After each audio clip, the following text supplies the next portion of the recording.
It's Kevin Raber at PhotoPXL and Rockhopper Workshops, and I'm in Antarctica today.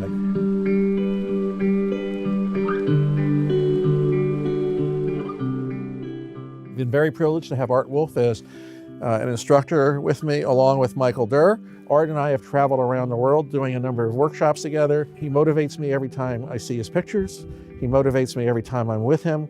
We have a lot of laughs together. It's really nice to travel with somebody that's genuinely happy with sharing his knowledge, but he loves taking pictures. He loves looking at pictures, and that's a great thing, as do I. I can't wait to get back to my room, upload images, and look at them on the computer. And we photographed almost every corner of the world together. We're taking about 30 people with us and highlighting the land that we both love. You know, Antarctica is a unique place. It's one of the few places where a population of people haven't really occupied. Yeah, there's a few research stations, but it's so hostile and in a beautiful way, austere, that no population lives down here, and that's in fact the draw.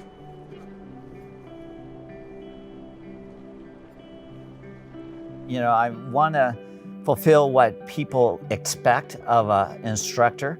So I'm pointing out things to the attendees on this great adventure, but I'm also working on various projects. One of which is called Primordial. It's beauty in nature. It's everything from the auroras to lava exploding out of a mountain. And here in Antarctica, it's just the austere, rugged landscape. I'm also working on a book called Wild Lives that will come out in a couple of years, and it's a look at international wildlife in the age of man. Tourism is increasing in the Antarctic, and with that then comes more restrictions. Having said that, people that come down here won't even feel that because they're put in close proximity to penguins and seals. Certainly we're in zodiacs circling icebergs at a safe distance. We found some amazing ice in Plano Bay. Plano Bay is a place where icebergs go to die. It's called the Iceberg Graveyard. Our trip through the Lamar Channel was a little foggy and lousy weather, snowing and so forth. You've got to be prepared in Antarctica because you're going to have great days and then you're going to have gray days. This is a gray day. You notice I don't have a camera today, but I'm at the very forefront of the ship, the bow. I've done some photography of the ice floes and the seals, but right now I'm gonna kind of do what's called contemplation and watch the world go by. And speaking of snow, what's really been incredible on this trip and very different is the fact that we're on Deception Island right now, and I've been on this island and it's been covered with snow. And we were in Nico Harbor the other day and it was usually covered with snow. But according to the expedition team, which we've had discussions with, things are changing down here. Things are getting warmer. When it used to snow, it's now raining. The conditions are changing. Yes, you know, there is an environmental change happening, and it's happening probably faster here in Antarctica than it is anywhere else. Generally, this is all deep, deep snow, so it's kind of interesting to see how climate change in Antarctica is really pronounced as we are walking on bare rock.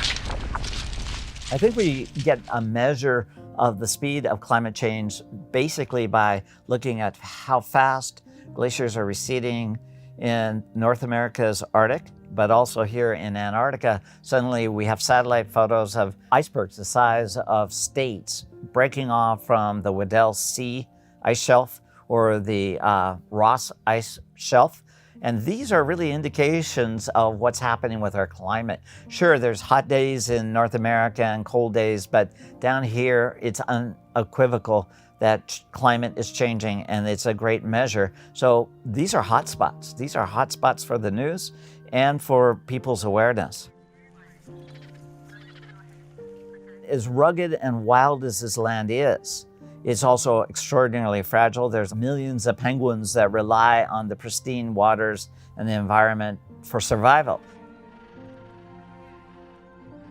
We leave no trace when we leave a place other than, of course, tracks in the ice that quickly melt out. And this group of instructors and staff are really enabling us to move without harm. These people are basically now the stewards of this area, and what a wonderful job they're doing. There are a group of people that are that care passionately about Antarctica and wanted to be there for future generations to see the same very pristine, untouched world that it is today. You got to be here to experience it. It's not just all cold. It's not just one thing, but the over-experience. Even the effort we have to go through every time we go out in terms of putting on the multiple layers of clothes and the overboots and being tagged in and out so the crew can keep track of our whereabouts, the care they take for the environment in terms of where we track. You don't need to be a photographer. As a matter of fact, we're often admonished for spending so much time with our cameras that we don't spend enough time letting it soak in. And that's something you can't experience until you're here. Everybody, thanks very much for watching. Thanks for being part of the Rockhopper Workshop. Thanks for being a member and a reader of Photo PXL, where we're trying every day to enhance your vision.